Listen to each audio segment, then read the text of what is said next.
सबको स्वागत।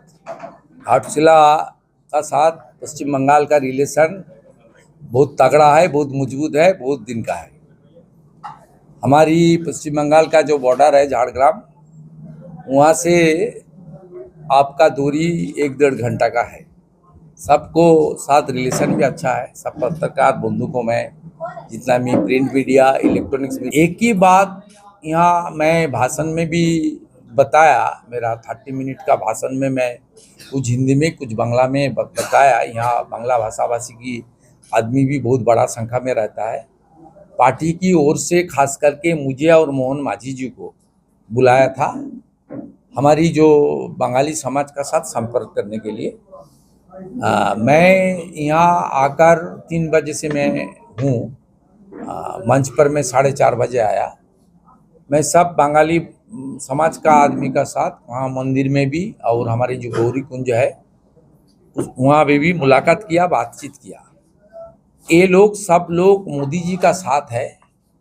ये लोग जिस तरीके से हालत पश्चिम बंगाल में ममता बनर्जी जी का लीडरशिप में बंगाल और बंगाली का जो गरिमा है खत्म हो रहा है, और जिस तरीके से नारी का सम्मान लूट रहा है वो जिहादी ने, और जिस तरीके से हमारा बेटी असुरक्षित है बंगाल में, इतना ज़्यादा वहाँ बलात्कार और डेथ और कोई पनिशमेंट नहीं मिल रहा है, जो लोग इस तरीके से हरकत कर रहा है, ये सब लेकर बहुत चिंतित है, दुखित है।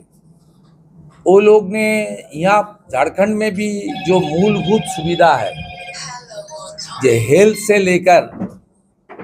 से लेकर हमारी राजमार्ग तो सेंट्रल गवर्नमेंट का है, मोदी जी का लीडरशिप में, सांसद विद्युत महातो जी का कोशिश में, और हमारा नितिन गडकरी जी का जो शानदार काम है, उसमें राजमार्ग का काम हुआ है। लेकिन अंदर अंदर जो गांव के बीच जो सड़क है, छोटा छोटा रोड, ये सब में काम नहीं हो रहा है। और यहाँ का हॉस्पिटल में सब रोगी को रेफर करने वाला है, यहाँ कोई मशीन फंक्शनिंग नहीं है। एम्बुलेंस का दरवाज़ा रस्सी से बंधा हुआ है। इतना बुरा हालत घाटशिला में। ये तो मैं 3 घंटा का मेरा दौरा था, लेकिन सब लोग ये अपने दुख का समाचार हम लोग को बताया।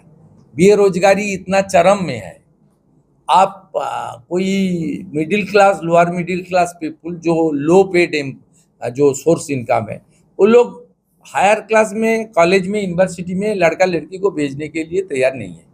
तो नौकरी तो नहीं मिलेगा। हेमंत सोरेन जी का सरकार नौकरी देने का कोई काम नहीं करेगा। और ममता जी को फॉलो कर रहा है एक एपीजमेंट, ये सीधा बात, मुस्लिम एपीजमेंट कर रहा है। ये सब भारतीय मुस्लिम भी नहीं है, ये लोग को दामाद बना दिया, बांग्लादेशी जो घुसपैठिया मुस्लिम आ रहा है। और सेकेंड, कुछ भाता राजनीति बंगाल से सीख लिया है। यहाँ old age pension, window pension, हमारा जो फिजिकली चैलेंज है, ये पेंशन पिछले 6 महीने सब बंद है। और इतना हालत खराब है, पुलिस को पूरा पॉलिटिकल यूज कर रहा है। बाली से लेकर, कोल से लेकर, आयरन ओर से लेकर, स्टोन से लेकर, सब में सिंडिकेट और माफिया राज। 57 anti corruption cases lodged against the JMM leaders, including the Congress leaders. 57 भ्रष्टाचार का केस चल रहा है इसका। ये जो सरकार का बड़ा घटक है जेएमएम और सेकंड घटक है कांग्रेस, ये सबके खिलाफ। इसलिए यहाँ का लोग बहुत दुखी है। मैं बहुत उम्मीद के साथ बोल सकता हूँ, जीत तो होगा ही, मार्जिन बहुत बड़ा होगा। मैं बहुत दिन से चुनाव लड़ रहा हूँ, 3 बार का पार्षद, 4 बार का एमएलए, 2 बार का एमपी, ममता को हराई। लखन सेठ जब सीपीएम का मुख्यमंत्री लीडर था, बड़ा लीडर, उनको भी मैं 1,73,000 वोट में पार्लियामेंट में हराया। इसलिए मेरा जो 3 घंटा, 3.5 घंटा का दौरा में जो मैं मेल ले लिया आम वोटर से, और भाजपा का कार्यकर्ता, जब जनरल इलेक्शन हुआ था, मैं आज खुल के बता रहा हूँ, तब सब लोग बाबूलाल सोरेन जी का साथ नहीं दिया। आज इतना अच्छा महल वहां हो गया, हर भाजपा कार्यकर्ता, हर विचारधारा से जुड़ा हुआ आदमी, सब लोग एक साथ यहाँ कमल खिलाने के लिए जी जान लगाकर मेहनत कर रहा है। इसलिए मैं दावा का साथ बोलना चाहता हूँ, घाटशिला इस बार कमल खिलेगा और ये सीट भाजपा और एनडीए चुनाव जीतेगा। बाबूलाल सोरेन जी एक सेवक है, उन्होंने अच्छा काम करेगा। वो विद्युत महतो जी का साथ लेकर एमपी एमएलए एक साथ काम करेगा और जो जो मुद्दा असेंबली में उठाना चाहिए वो मुद्दा वो उठाएगा भी, और एमपी लेड एमएलए लेड सब मिला के विकास का काम भी करेगा। ये यहाँ जो हमारा हिंदुस्तान कॉपर इतना दिन बंद पड़ा हुआ था, अभी खुलने वाला है। एक यूनिट चालू भी हुआ है, कलकत्ता में उनका हेड ऑफिस है। ये हमारी किशन रेड्डी जी का जो मिनिस्ट्री है, माइंस डिपार्टमेंट के अंदर आता है। विद्युत महतो जी काफी कोशिश कर रहा है। बाकी इसको पूरा फुल फेजेड चालू करके यहाँ को जो बेरोजगार नौजवान दूसरा प्रदेश में भाग रहा है, यूपी में जा रहा है, उड़ीसा में जा रहा है, वहाँ महाराष्ट्र में जा रहा है, छत्तीसगढ़ में जा रहा है, ये लोग को वापस लाकर यहाँ आने वाला दिन में काम देने का काम भी हम लोग ही करेंगे। हो गया मेरा बात। किसी को कोई प्रश्न है तो हमारा कानून अपना तरीके से चलेगा। कानून, देश का कानून कोई पार्टी नहीं चलाता। देश का कानून चलता है आपका जो संविधान, हमारा जो पहले सीआरपीसी आईपीसी था, अभी बीएनएस है। वो फाइट कर रहा है, वो फाइट करेगा। उसका साथ बीजेपी का कोई सीधा बात नहीं है। जो लोग सुशासन का बात बोल रहा है, जो लोग बीजेपी एनडीए के खिलाफ बोल रहा है, वो लोग तो सबसे बड़ा भ्रष्टाचारी है।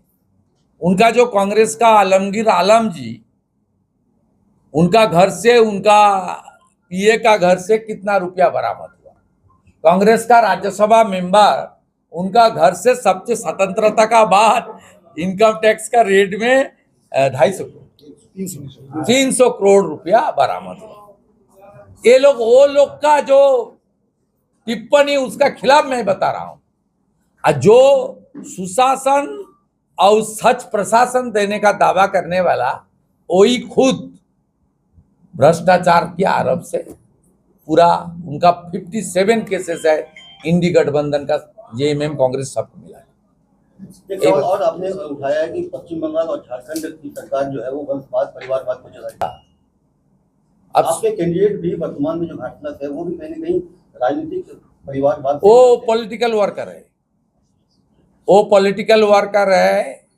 परिवारवादी होना कोई खराब काम नहीं है। परिवारवादी का साथ पॉलिटिक्स का ये ही देखना चाहिए, जो पॉलिटिक्स करता है। पॉलिटिक्स दुर्गा सोरेन जी ने किया, सीता सोरेन जी ने किया, हेमंत सोरेन जी का भैया बसंत सोरेन जी ने किया, लेकिन जिसका हाथ में आज रिमोट है वो पॉलिटिक्स कभी नहीं किया।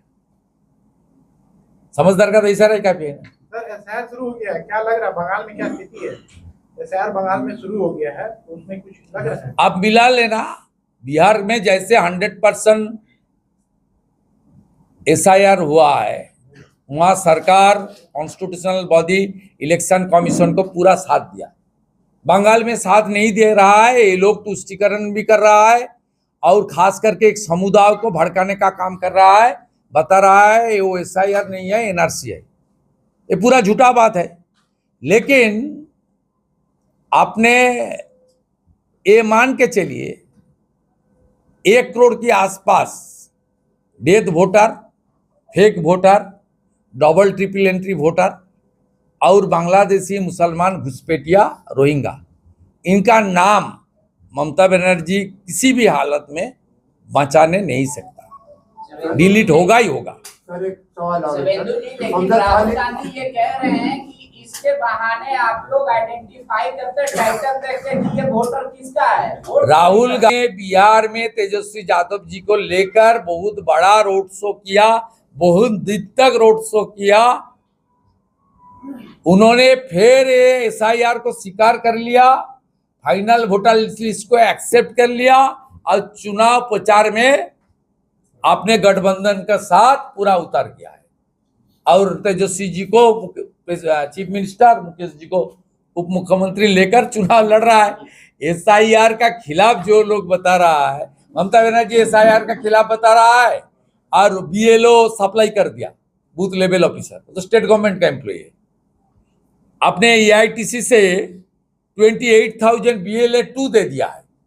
तो भ्रम पैदा करने के लिए, खास करके उनको जो मुस्लिम वोट बैंक है उनको गुमराह करने के लिए ममता बनर्जी कर रहा है। लेकिन वो बीएलओ भी दे दिया, टीएमसी का, एआईटीसी का BLA 2 भी दे दिया। ममता बनर्जी खुद आपने फॉर्म भी ले लिया, जब बीएलओ उनका घर में काल गया तब फॉर्म ही ले लिया। ये क्या है? अपॉर्चुनिस्ट पॉलिटिक्स है। एक तरीके से भाषण कर रहा है। दूसरा देखिए, इलेक्शन कमीशन इतना तागड़ा मजबूत है। बाबा साहेब आम्बेडकर का जो कॉन्स्टिट्यूशन थोड़ा पढ़ लीजिए, सबका पढ़ा हुआ है, मैं बता रहा हूं, आर्टिकल 324 टू 329 पढ़ लीजिए। इलेक्शन कमीशन का पास सब है, जो मर्जी कर सकता है। इलेक्टोरल रोल बनाने का काम इलेक्शन कमीशन का है। और 7 फरवरी 2026 इलेक्शन इलेक्टोरल रूल सही तरीके से नहीं आएगा तो बंगाल में अप्रैल महीने तक सरकार नहीं बनेगा। और 4 मई 2026 सरकार नहीं होगा तो किसी को डिमांड करने की जरूरत नहीं है, आधे रात से राष्ट्रपति शासन लागू हो जाएगा। हेमंत सोरेन का ये कहना है कि हेमंत सोरेन कह रहे हैं हम एसआईआर लागू नहीं होने देंगे, कॉन्स्टिट्यूशनल बॉडी वैसे ही एक्ट कर रही है जैसा बीजेपी। मैं पार्टिकुलर कोई नेता, कोई सीएम एडमिनिस्ट्रेटिव पोस्ट में है, टिप्पणी नहीं करूंगा। लेकिन आप थोड़ा कॉन्स्टिट्यूशन पढ़ लीजिए। Election commission of India is a independent constitutional authority. Constitution का 324 से 329 उनको सब पावर दिया है। वो पावर वो यूज करेगा तो उसका ऊपर कहीं नहीं है। सब पार्टी, सब नेता इलेक्शन कमीशन के अंडर में ही आता है। इसलिए भाषण में बोलना, वो बिहार में हम लोग देख लिया, बंगाल में भी देख रहा है, झारखंड में भी आने वाला दिन में हम लोग देख लेगा, कोई दिक्कत नहीं। घुसपैठिया, मुस्लिम घुसपैठिया नहीं रहेगा। प्रधानमंत्री जी 15 अगस्त लाल किला से ऐलान कर दिया, सीधा कश्मीर से कन्याकुमारी देश हमारी। और जो हिंदू है, सिख है, जैन है, बुद्धिस्ट है, क्रिश्चियन है, पारसी है, जो अफगानिस्तान, पाकिस्तान, बांग्लादेश से अपने धर्म को रक्षा करने के लिए भारत में आ रहा है, उनको सीएए के अंदर उनको सिटीजनशिप देगा। वो हमारी शरणार्थी है, वो घुसपैठिया नहीं है। और जो बांग्लादेश से मुस्लिम और रोहिंग्या आ रहा है वो घुसपैठिया है, उनके लिए जीरो टॉलरेंस। इसलिए पटना में अमित शाह जी ने 3 बात बताया, कान खुल के सुन लीजिए। 1 डिटेक्ट, 2 डिलीट, 3 डिपोर्ट। ये फाइनल है। स्वतंत्र बांग्ला नीचे आपका सेंट्रल के अधीन आता है नेशनल हाईवे, हजारों विद्युत महातो बहुत साउंड एमपी है पार्लियामेंट का। आप देख लीजिए कार्य विवरणी। वो दिल्ली में जब रहता है, मेरा भाई भी एमपी है, सोमेंदु अधिकारी, सब लोग बताता है विद्युत जी हर मंत्री का पास घूमता है इस क्षेत्र का, खास करके झारखंड का विकास के लिए। सेंट्रल के अंदर ही तो NH आप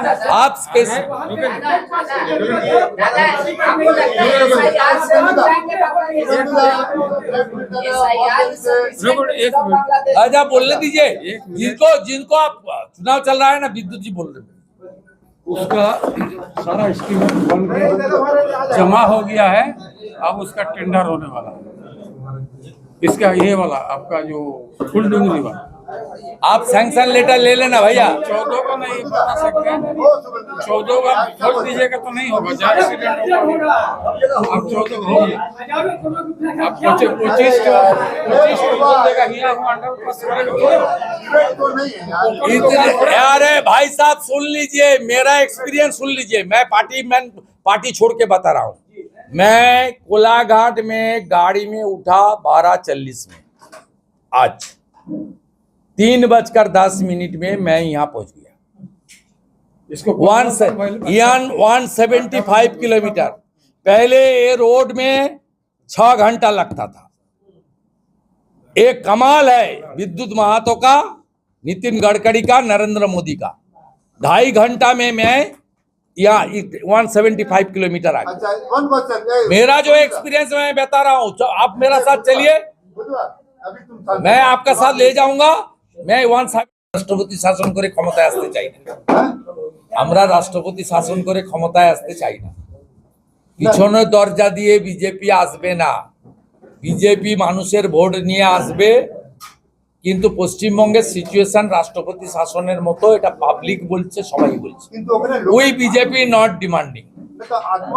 আমি খুব ক্রিস্টাল ক্লিয়ার করছি আপনাকে, আমরা ডেমোক্রেটিক ওয়েতে এই সরকারকে সরাবো। একটা সময় উত্তরপ্রদেশেও মুলায়ম সিং যাদবের নেতৃত্বে জঙ্গল রাজ চলতো, দাঙ্গা হতো, আজকে খতম হয়ে গেছে যোগীজির আমলে। বিহারেও সবাই বলতো লালू राज, समस्या में आलू, बिहार में लालू। वो खत्म করে দিয়েছে নীতিশ কুমার জি, সুশাসন নেতা। শুভেন্দুদা, আমরা বলছি, আমি আপনাকে বলছি বাংলাতেও জঙ্গল রাজ ততক্ষণে কত লোক প্রাণ হারাবে? খতম হবে, শেষ হয়ে যাবে। খতম হবে এবং 6 মাসের মধ্যে খতম হবে। যাকে আমি হেরেছি, আপনাদের শুভেচ্ছা নিয়ে আগামী দিনে বাংলার লোক তাকে প্রাক্তন করবে। বাংলার লোক তো আগেও এসেছিল, আপনাকে এমএলএও দিয়েছিল, কিন্তু ওরা সুরক্ষিত পেল না, তারপরে পলায়ন হলো না। আপনি বলুন, বিজেপি 3 থেকে 77 হয়েছে।